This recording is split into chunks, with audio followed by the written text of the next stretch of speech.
Bonsoir à tous, bienvenue sur France 24, votre rendez-vous quotidien, le journal de l'Afrique. C'est tout de suite et on commence avec les titres de cette édition. Retour au calme au Mali après une reprise des combats aujourd'hui, notamment à Kati et à Kidal, une ville clé que les rebelles Touaregs disent contrôler totalement après un accord avec les Russes. Aujourd'hui, la famille de Sadio Camara, le ministre de la Défense, a confirmé son décès survenu hier dans l'attaque contre sa résidence. On fera le point sur la situation au Mali avec Serge Daniel, notre correspondant régional. Et ces attaques ces 2 derniers jours ont suscité l'inquiétude de l'Union européenne qui exprime sa solidarité avec le peuple malien. Le président sénégalais affirme, lui, qu'il restera aux côtés du Mali pour restaurer la paix dans le pays, mais également dans toute la région du Sahel. Et puis on terminera sur une note plus légère avec ce record battu par un athlète kényan. Sébastien Sawe a bouclé le marathon de Londres en moins de 2 heures, ce qui n'était jamais arrivé. L'accalmie après les combats entre l'armée malienne et des djihadistes du GNI malliés aux rebelles Touaregs de l'Azawad.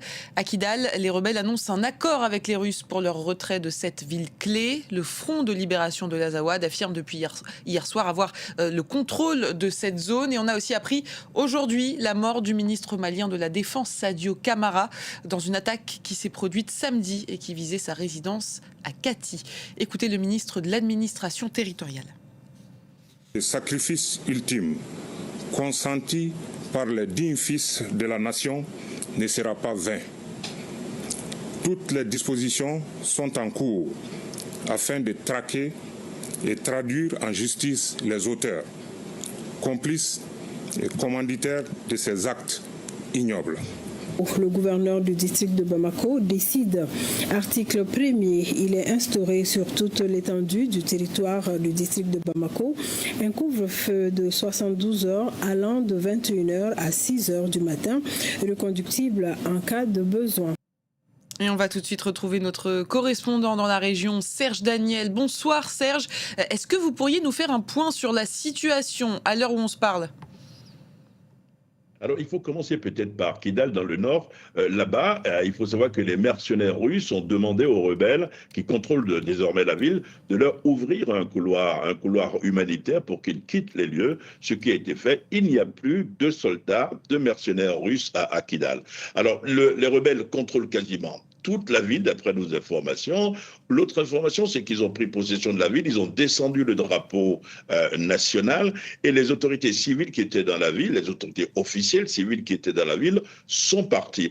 Un peu plus au sud, à Gao, toujours au nord, mais c'est la principale ville du nord du Mali, les habitants ont vu aujourd'hui des drones dans le ciel. On ne savait pas à qui appartenaient ces drones, mais il n'y a pas de combat à Gao, alors qu'au centre, dans la localité de Sévaré, là encore, on a vu, des témoins ont vu sur un ruban de bitume les rebelles armés, mais ils ne tiraient pas, mais ils n'étaient pas non plus pourchassés. Maintenant, au sud, à Kati, vous l'avez dit, il y a eu des combats ce matin. C'est assez flou d'ailleurs parce qu'on ne sait pas tellement, on ne sait pas vraiment ce qui s'est effectivement passé, mais il y a eu des combats et ça, c'est là également, il y a une accalmie,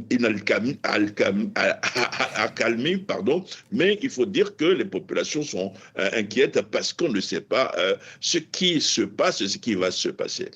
Serge, est-ce que le départ des Russes de Kidal aujourd'hui peut avoir des conséquences sur le terrain ?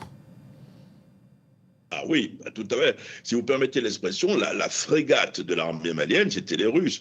Les Russes, ce sont les Russes qui ont aidé à reconquérir, vous vous souvenez, la ville de Kidal. Et ils sont avec l'armée malienne, que ce soit à Gao, à Kidal, à Tessalit, au centre, un peu partout, ils sont là. Donc s'ils ne sont plus là, ça sera un poids important de moins pour l'armée malienne en termes de technicité, mais surtout, ils avaient également des outils à eux. On peut se demander aujourd'hui où sont passées les figures de la junte. On ne les a pas entendues jusqu'ici. Ah oui, tout à fait. Et ça, c'est quand même l'inquiétude. Quand vous discutez avec les Maliens, ils disent, depuis 3 jours, il y a eu une attaque d'envergure, mais on n'a pas les nouvelles de notre président. Alors, le général Assimi Goïta a été exfiltré de Kati, le fief de la junte. D'après nos informations, après s'être rendu à un endroit, il est parti plutôt dans une localité qu'on appelle Samogon, c'est non loin de Bamako, hein, dans un camp de garde, un camp de commando de force spéciale. En tout cas, son entourage nous dit qu'il est à Bamako et qu'il est en train de suivre la situation, mais sans le fait qu'il ne parle pas, ça pose un problème. Il y a eu le général Camara, vous l'avez dit, Sadio Camara, qui a été tué. Il y a un autre général, c'est une autre grande figure de la jeune, Modibo Kone, il est le patron des services de renseignement du Mali. Il a été blessé lors des combats. On n'a pas plus de nouvelles pour le moment. Merci beaucoup, Serge Daniel, pour toutes ces informations. Et cette situation au Mali a suscité de nombreuses réactions de la part de l'Union européenne, par exemple, et de la CEDEAO, qui condamne fermement les attaques terroristes et appelle à un effort coordonné pour lutter contre le djihadisme. Même son de cloche du côté du voisin sénégalais.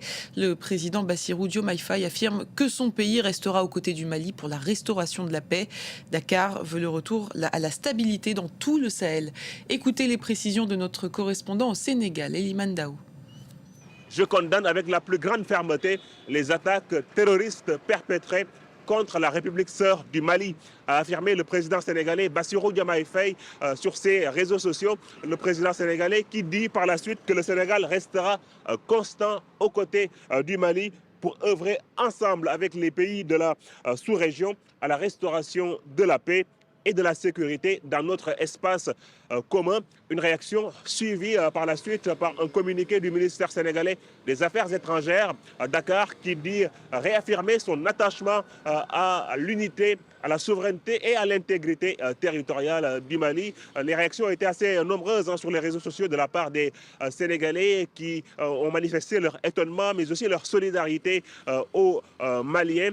L'expert du Sahel avec qui je me suis entretenu, Alioune Tine, appelle lui à une réaction au sommet, à l'Union africaine, car selon lui, si le Mali tombe, ce sera l'insécurité totale dans la sous-région ouest africaine. La situation est suivie de très près également dans les frontières. Il faudrait rappeler qu'il y a quelques mois, la ville de Diboli, non loin de la frontière sénégalaise, avait été attaquée par le JNIM, et les attaques du JNIM sur les convois de camions qui transportent du carburant, mais également du fret maritime ont été également ressentis du côté du Sénégal. Il faudrait dire que le Mali est largement encore dépendant du Sénégal pour son approvisionnement en fret maritime. Dans le reste de l'actualité, des relations de plus en plus tendues entre Pretoria et Accra. Une nouvelle poussée d'actes xénophobes en Afrique du Sud soulève l'indignation du Ghana qui exige la protection de ses ressortissants. De plus en plus régulièrement, des étrangers sont pris pour cible par des militants d'un groupe opposé à l'immigration illégale. La vidéo d'un jeune homme attaqué est devenue virale. Correspondance au Cap avec Caroline Dumay. C'est pas la première vidéo de ce type, des groupes de Sud-Africains qui harcèlent les immigrés, mais celle-là a attiré l'attention des autorités d'Accra, car il s'agit d'un ressortissant ghanéen en situation parfaitement légale, à qui on a demandé ses papiers, il a obtempéré, il a montré les papiers à un groupe de Sud-Africains, on lui a dit de rentrer chez lui. Pour Accra, ce sont des actes d'intimidation et l'ambassadeur sud-africain a été convoqué à Accra. Et l'affaire est montée jusqu'au niveau ministériel puisque les ministres des Affaires étrangères se sont parlé. Le ministre de la Police a déclaré qu'il y aurait des sanctions et que les auteurs seraient appréhendés. Mais reste à savoir si ces sanctions seront suffisantes. À quelques mois des élections municipales, les manifestations anti-immigration se multiplient. Il y en aura une la semaine prochaine à Pretoria. Elles sont organisées par des mouvements comme Doudoula qui empêchent les immigrés d'entrer dans les hôpitaux ou d'entrer dans les écoles. Cela se termine souvent par des altercations. Pour beaucoup, la réponse policière ici est insuffisante et le gouvernement est accusé de passivité dans un pays où les émeutes xénophobes sont récurrentes. Et à noter que le gouvernement ghanéen a décidé de rapatrier aux frais de l'État son ressortissant qui avait été agressé, et ce pour des raisons de sécurité. On l'a appris hier soir. Allez, on passe aux bonnes nouvelles à présent. Si vous réalisez un marathon un jour, vous le bouclerez sans doute en bien plus que 2 heures. Eh bien, ce n'est pas le cas du Kényan Sabastian Sawe, qui est devenu aujourd'hui le premier homme de l'histoire à le terminer en moins de 2 heures. 1h59 minutes et 30 secondes pour être plus précis. Cela s'est passé à Londres et il n'est pas le seul, puisque le deuxième au classement l'a bouclé en 1h59 minutes et 41 secondes. La correspondance de Bastien Renou, Yann Nairobi. Durant des décennies, les plus grands experts du marathon considéraient qu'il serait impossible de courir un jour les 42 km 195 en moins de 2 heures. Le premier à l'avoir sérieusement envisagé, c'est Eliud Kipchoge, la légende vivante de cette discipline. Je me rappelle en 2016, la première fois que je l'ai rencontré, il me disait « L'homme a réussi à aller sur la Lune, pourquoi est-ce que je ne pourrais pas courir un marathon en moins de 2 heures ?» Et effectivement, il y était parvenu, mais son record n'a jamais été homologué. En 2019, à Vienne, il a couru en 1h59 minutes et 40 secondes, mais c'était sur une piste fermée, avec des lièvres, une voiture qui le précédait pour lui indiquer le rythme à suivre, et il n'y avait pas de concurrent. Plus récemment, un autre homme a suscité l'espoir des fans d'athlétisme, Elias Kiptoum. Il avait couru le marathon de Chicago en 2023 en 2h35 secondes. Beaucoup l'imaginaient réussir un jour à passer sous les 2 heures, mais il est mort dans un accident de voiture en janvier 2024. Et puis plus récemment, donc, la star montante de la discipline, Sabastian Sawe. Beaucoup l'imaginaient réussir à passer la marque des 2 heures. Lui s'y préparait. Et d'ailleurs, au cours des dernières années, il a multiplié les contrôles antidopage au cas où il parviendrait à battre les 2 heures pour pouvoir affirmer qu'il est propre et qu'il est le détenteur légitime de ce nouveau record. Alors je peux vous dire ici, tous les fans d'athlétisme sont ravis de cette performance, jusqu'au chef de l'État qui a déjà félicité le champion. Du sport toujours, avec ce tout premier combat de MMA accueilli par l'Éthiopie. C'était hier soir. L'événement a accueilli près de 10 000 spectateurs au musée de la Victoire d'Adwa à Addis Abeba. En Éthiopie, les sports de combat accueillent de plus en plus de monde. Écoutez notre correspondant Tom Canetti qui a assisté au combat samedi soir. C'était une soirée chaotique mais néanmoins historique. Le lieu, le musée de la Victoire d'Adwa, symbole de la victoire des Éthiopiens contre les Italiens.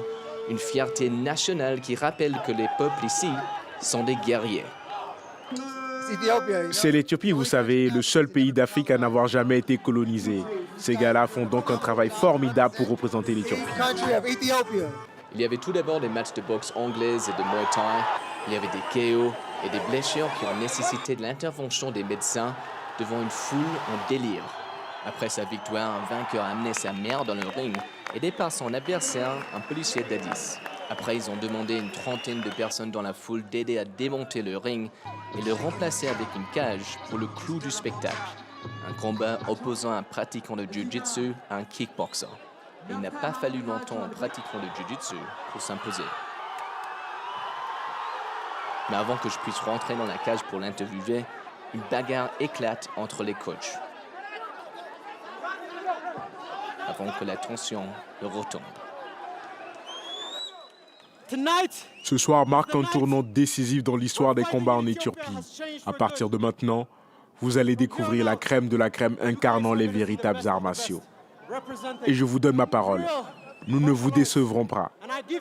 Je vous ai promis que vous verriez couler le sang et c'est exactement ce qui vous attend au cours de l'année à venir. 10 000 personnes sont venues à l'événement et les organisateurs sont déjà en discussion avec les promotions internationaux pour un prochain épisode. Et c'est la fin de ce journal. Restez avec nous sur France 24.